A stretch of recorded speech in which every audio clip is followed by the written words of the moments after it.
ազատագրած տարածքները վախենալու բան չկա։ Բոլորին կասեմ, որ թող հանգիստ շունչ քաշեն, վերջի դիրքն էլ ազատագրեցինք։ Բալուս տղեկ ջան։ Ոնց եք։ Ոնց է մարտական ոգին։ Անտիր։ Աղթելու ենք պարտադիր։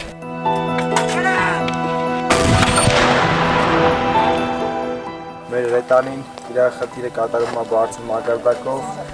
Կարևորը չունենք ոչ մի դրամ օգտված, փորձելու ենք գնանք ավելի առաջ, կարևորը դուխով ենք ու հաղթելու ենք։ Պայստազորից էլ մարդիկ կան ստեղ։ Մեր պայքարը արդար պայքարա մենք հաղթելու ենք, մենք պայքարում ենք մեր հայրենիքի համար, մեր հողի ու ջրի համար։